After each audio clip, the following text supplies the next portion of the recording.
আসসালামু আলাইকুম প্রিয় শিক্ষার্থীবৃন্দ, সকলকে বেসিক ক্যাম্পাসের পক্ষ থেকে শুভেচ্ছা ও স্বাগতম।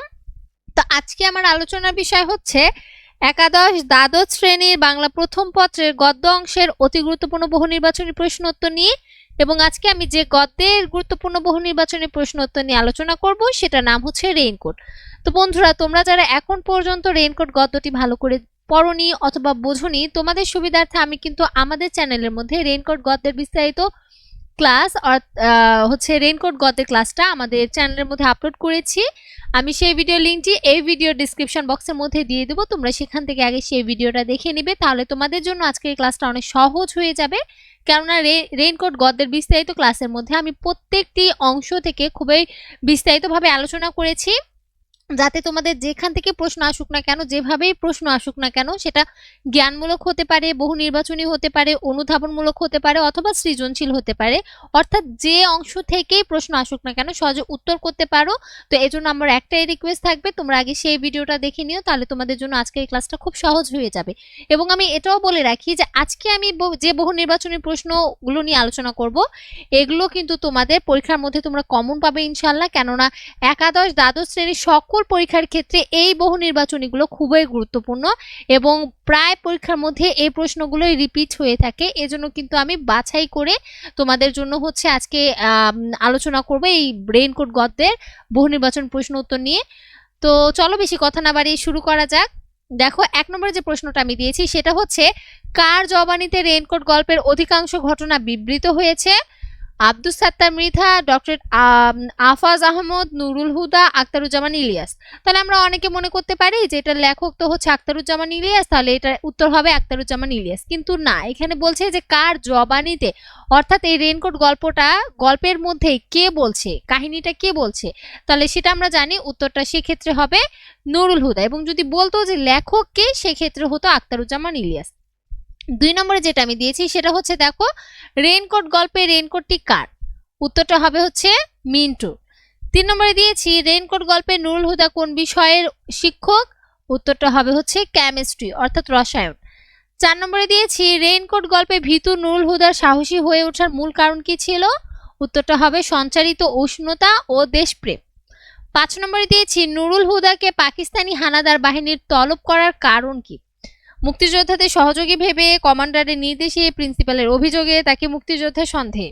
উত্তরটা হবে হচ্ছে মুক্তিযোদ্ধাদের সহযোগী ভেবে। 6 নম্বরে দিয়েছি, রেইনকোট গল্পের কথক কে, অর্থাৎ গল্পটা কে বলছে? উত্তরটা হবে হচ্ছে নুরুল হুদা। 7 নম্বরে দিয়েছি, মিসক্রিয়েন্টরা সব ক্ষত। এখানে মিসক্রিয়েন্ট বলতে কাদের বোঝানো হয়েছে? উত্তরটা হবে হচ্ছে মুক্তি ফৌজকে। 8 নম্বরে দিয়েছি,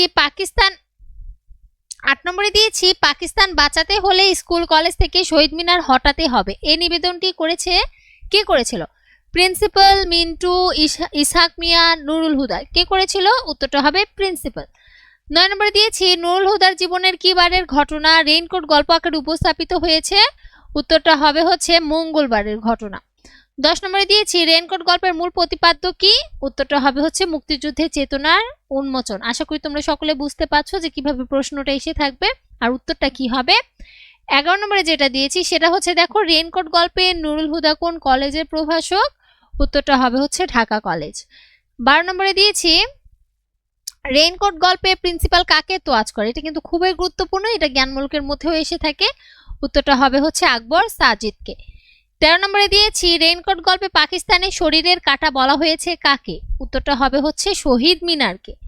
14 নম্বরে দিয়েছি, মিলিটারি চাবুকের আঘাত চাবুকের হবে নুরুল হুদার কাছে কি বলে মনে হয়? উত্তরটা হবে হচ্ছে স্রেফ উৎপাত বলে মনে হয়। 15 নম্বরে দিয়েছি, সাবভার্সিভ অ্যাক্টিভিটিস বলতে কি বোঝায়? রাষ্ট্রবিরোধী কার্যক্রম, যুদ্ধবিরোধী কার্যক্রম, মানবতা বিরোধী কার্যক্রম, গণতন্ত্র বিরোধী কার্যক্রম। উত্তরটা হবে হচ্ছে রাষ্ট্রবিরোধী কার্যক্রম। আশা করি বুঝতে পেরেছো। এবার আমি 16 নম্বর প্রশ্নের মধ্যে চলে যাব। 16 নম্বরে যেটা আমি দিয়েছি সেটা হচ্ছে, দেখো, আখতারুজ্জামান ইলিয়াস কোন গ্রামে জন্মগ্রহণ করেন? গটিয়া গ্রামে, মরিচা গ্রামে, চুরুলিয়া গ্রামে, শঙ্কর পাশা গ্রামে। উত্তরটা হবে হচ্ছে, দেখো, গটিয়া গ্রামে। 17 নম্বরে দিয়েছি, আখতারুজ্জামান রচিত গল্পগ্রন্থের সংখ্যা কয়টি? উত্তরটা হবে হচ্ছে 5টি। 18 নম্বরে দিয়েছি, দুধে ভাতে উৎপাত গল্পটি বা গল্পগ্রন্থের রচয়িতা কে? উত্তরটা হবে আখতারুজ্জামান ইলিয়াস। 19 নম্বরে দিয়েছি আখতারুজ্জামান ইলিয়াস কত সালে মৃত্যুবরণ করেন? উত্তরটা হবে হচ্ছে 1997 সালে। তো দেখো এখানে যে আমি বহু নির্বাচনীগুলো দিয়েছি এখানে কিন্তু প্রত্যেকটি অংশ থেকে অর্থাৎ শব্দার্থ, গদ্যের হচ্ছে ভেতরের যে চরণগুলো আছে, উক্তিগুলো আছে সেগুলো, তারপর লেখক পরিচিতি, তারপর হচ্ছে পাঠ পরিচিতি, প্রত্যেকটি অংশ থেকেই কিন্তু বহু নির্বাচনী প্রশ্নগুলো দিয়েছি এবং যেগুলো গুরুত্বপূর্ণ সেগুলোই দিয়েছি। তোমরা এগুলো ভালো করে আয়ত্ত করে নিবে। 20 নম্বর যেটা আমি দিয়েছি সেটা হচ্ছে দেখো নুরুল হুদার নিচের ফ্ল্যাটে কে থাকে? উত্তরটা হবে হচ্ছে ওয়েল্ডিং ওয়ার্কশপের মালিক। 21 নম্বরে দিয়েছি হাঁপানির টান আছে কার? উত্তরটা হবে হচ্ছে নুরুল হুদার। 22 নম্বরে দিয়েছি প্রিন্সিপাল দিনরাত দোয়া দুরুদ পড়ে কার জন্য? উত্তরটা হবে হচ্ছে পাকিস্তানের জন্য, কেননা সে হচ্ছে একজন রাজাকার ছিল অর্থাৎ পাকিস্তানের দালাল ছিল বা চামচা যাকে বলে আর কি। 23 নম্বর যেটা আমি দিয়েছি সেটা হচ্ছে দেখো মিন্টু মগবাজারে 2 কামরা ফ্ল্যাট থেকে চলে যায় কবে? কবে? উত্তরটা হবে হচ্ছে 23 জুন। 24 নম্বরে দিয়েছি নুরুল হুদার ছেলের বয়স কত? উত্তরটা হবে হচ্ছে 5 বছর। 25 নম্বরে দিয়েছি মিলিটারি ক্যাম্প কোথায়? উত্তরটা হবে হচ্ছে প্রিন্সিপালের কোয়ার্টারের পাশে। প্রিন্সিপালের হবে এখানে, তাহলে উত্তরটা হচ্ছে প্রিন্সিপালের কোয়ার্টারের পাশে। 26 নম্বরে দিয়েছি কলেজের উর্দুর প্রফেসরের নাম কি? উত্তরটা হবে হচ্ছে আকবর সাজিদ। 27 নম্বরে দিয়েছি কোন ঋতুর শেষের বৃষ্টিতে নুরুল হুদার শীত শীত ভাব হয়? উত্তরটা হবে হচ্ছে শেষ হেমন্তে। 28 নম্বরে দিয়েছি একটু বাচাল টাইপের কে ছিল? গল্পের মধ্যে একটু বাচাল টাইপের কাকে বলা হয়েছে? দোকানদার ছেলেটাকে। 29 নম্বরে দিয়েছি কোন বাস স্টপেজে ঝিরঝির বৃষ্টিতে দাঁড়িয়ে বেশ কয়েকজন মানুষ অপেক্ষা করছিল? উত্তরটা হবে হচ্ছে আসাদ গেট। 30 নম্বরে দিয়েছি ক্র্যাকডাউনের রাত কেটে ভোর হলে মিলিটারি গুলিতে ছাদ থেকে কে পড়ে যায়? উত্তরটা হবে হচ্ছে মসজিদের মুয়াজ্জিন সাহেব। মসজিদের মুয়াজ্জিন সাহেব। 31 নম্বর যেটা দিয়েছি সেটা হচ্ছে দেখো দ্বিতীয়বার আল্লাহর মহত্ব ঘোষণা করার সুযোগ তার আর মেলেনি, কার সম্পর্কে বলা হয়েছে? মুয়াজ্জিনের। 32 নম্বরে দিয়েছি নুরুল হুদা বাস থেকে কোথায় নামে? উত্তরটা হবে হচ্ছে দেখো নিউ মার্কেটে নামে। 33 নম্বরে দিয়েছি কিছুদিন আগে কলেজে মোট কতটি আলমারি কেনা হয়েছে? 5টি, 10টি, 3টি, 12টি। এটা খুবই গুরুত্বপূর্ণ, এটা জ্ঞানমূলকের মধ্যেও এসে থাকে, বহু নির্বাচনের মধ্যে তো আমি দিলামই, তাহলে এটার উত্তরটা হবে হচ্ছে 10টি। 34 নম্বরে দিয়েছি বর্ষাকালই তো জুত কথাটি কে বলেছিল? স্টাফ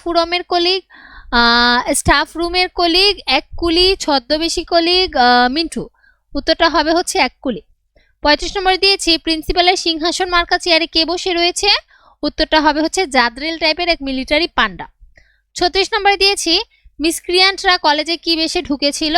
উত্তরটা হবে হচ্ছে কুলির ছদ্মবেশে।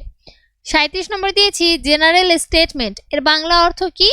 উত্তরটা হবে হচ্ছে দেখো সাধারণ বিবৃতি। তো 38 নম্বর প্রশ্ন এবার আমরা দেখে নেব। 38 নম্বরে দিয়েছি রেইনকোট গল্পটি জাল স্বপ্ন স্বপ্নের জাল গ্রন্থে কত সালে সংকলিত হয়েছে? উত্তরটা হবে হচ্ছে 1997 সালে। এবং যদি তোমাদের প্রশ্ন এসে থাকে যে রেইনকোট গল্পটি প্রকাশিত হয়েছে সর্বপ্রথম কত সালে, তাহলে কিন্তু হবে 1995 সালে। এবং যদি বলে যে এই গ্রন্থে কত সালে সংকলিত হয়েছে, তখন হবে 1997 সালে। 39 নম্বরে দিয়েছি যখন রেইনকোট গল্পটি রচিত হয় তখন মুক্তিযুদ্ধ কোন পর্যায়ে ছিল? উত্তরটা হবে শেষ পর্যায়ে। 40 এবং সর্বশেষ গুরুত্বপূর্ণ বহু নির্বাচনী প্রশ্ন নিয়ে এখন আলোচনা করব। 40 নম্বরে যে গুরুত্বপূর্ণ বহু নির্বাচনী দিয়েছি সেটা হচ্ছে সপ্তাহে 2-3 দিন মেয়ের বাড়িতে আসবাবপত্র পাঠায় কার শ্বশুর? উত্তরটা হবে ওয়েল্ডিং ওয়ার্কশপের মালিকের। তো বন্ধুরা এখানে আমার আজকের আলোচনা শেষ হয়ে যায়। এই সবগুলো অর্থাৎ এই 40টাই বহু নির্বাচনী কিন্তু তোমাদের পরীক্ষার জন্য খুবই গুরুত্বপূর্ণ, তোমরা ভালো করে এগুলো আয়ত্ত করে নিবে। তো তোমাদেরকে যদি আজকের এই ভিডিওটা ভালো লেগে থাকে অবশ্যই আমাদের চ্যানেলকে সাবস্ক্রাইব করে দিবে, তোমাদের বন্ধুদের মাঝে শেয়ার করবে, লাইক করবে এবং যদি কোনো সমস্যা থেকে থাকে অথবা রেইনকোট গল্প নিয়ে যদি আরো কিছু জানার থাকে অবশ্যই আমাদের এই ভিডিওর কমেন্ট বক্সের মধ্যে আমাদেরকে কমেন্ট করে জানিয়ে দিবে। তোমরা সকলেই সুস্থ থাকবে, ভালো থাকবে, ধন্যবাদ।